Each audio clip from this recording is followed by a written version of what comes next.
The situation of the Ukrainian army continues to deteriorate rapidly in all directions of the front.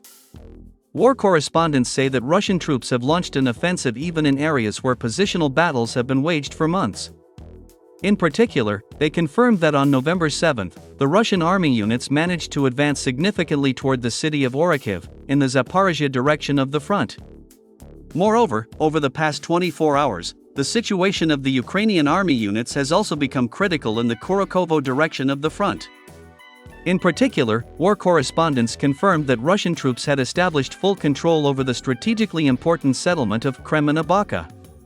In addition, information was also confirmed that the offensive units of the Russian army continued the systematic destruction of divisions of the Ukrainian army in such settlements as Zaria, Sansovka, Voznesenka, Novoseladovo, and Ilyinka.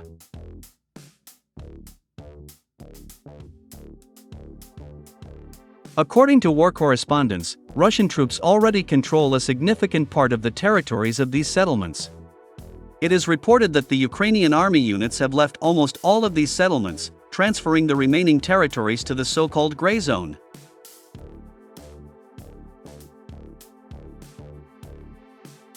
According to information received as a result of intercepting and analyzing open radio correspondence of Ukrainian army units in the Kurakhovo area, it became known that the Ukrainian troops, located in the city of Kurakhovo, are confident that the Russian army will take full control of all remaining settlements on the northern shore of the Kurakhovo reservoir within 1 week.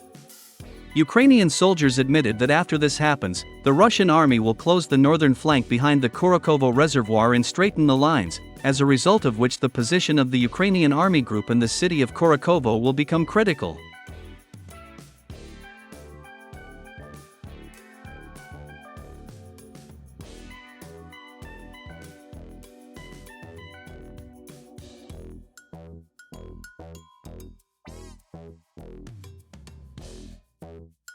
Commenting on the situation in the Kurakhovo direction of the front, many experts and analysts from numerous American and European analytical centers admitted that the Ukrainian army had only 1 week left to try to get out of the emerging cauldron without significant losses in manpower and equipment. According to them, if the Ukrainian army units miss the right moment and do not leave the city of Kurakhovo until November 16, then the cauldron lid will slam shut, and Ukrainian soldiers will find themselves in a real encirclement, from which it will not be possible to get out.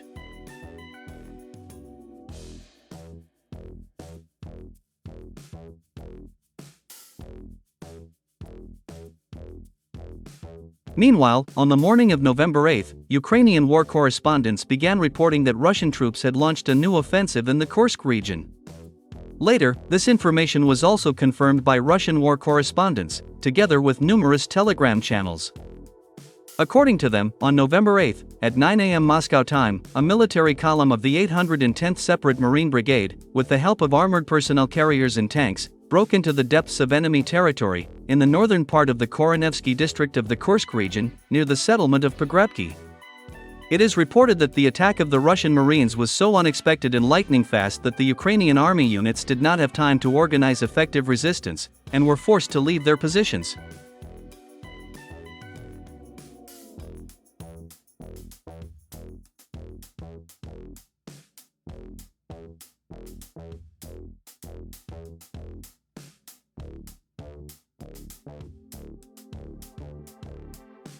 Commenting on the new offensive of Russian troops in the Kursk direction of the front, well-known military journalist and expert, Yuri Podolyaka, said that the Russian Marines, within 10 hours, managed to liberate 3 settlements in the Koronevsky district of the Kursk region. According to him, these are Staraya Sorokyna, Novaya Sorokyna, and Orlovka. Later, this information was also confirmed by many credible Russian war correspondents.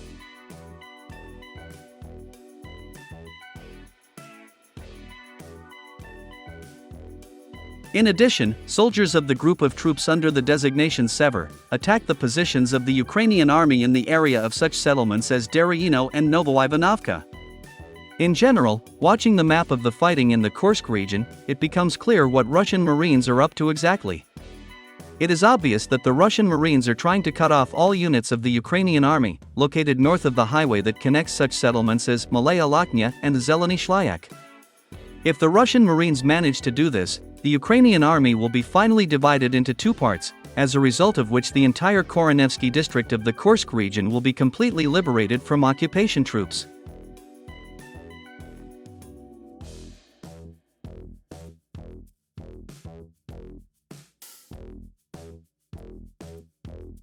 The authoritative Russian telegram channel Severny Veter reported that the offensive of Russian troops is also being recorded in the southeastern part of the Sudzansky district of the Kursk region. It is reported that the Ukrainian army units suffered heavy losses in manpower and equipment in the Sudza area after the fighters of Spetsnaz Akhmat, along with Russian Marines from the 155th Marine Brigade of the Pacific Fleet, attacked the positions of Ukrainian troops in this city. It is reliably known that as a result of these attacks, the Ukrainian army lost 90 soldiers, 4 armored trucks, 3 infantry fighting vehicles, and 3 tanks. It also became known that the fighters of Spetsnaz Akhmat managed to capture 1 Ukrainian Marine from the 36th Brigade.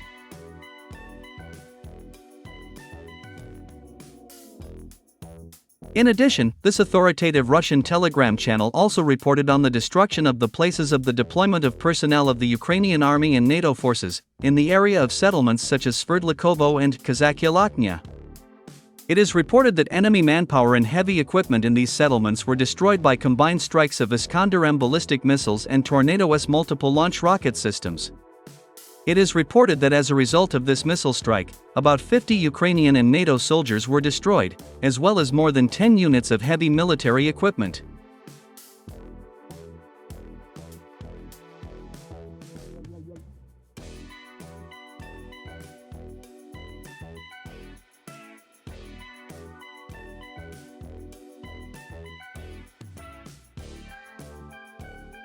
By the way, new information has also appeared about U.S. Army officers and NATO soldiers who were trapped near the village of Tolsty Lug.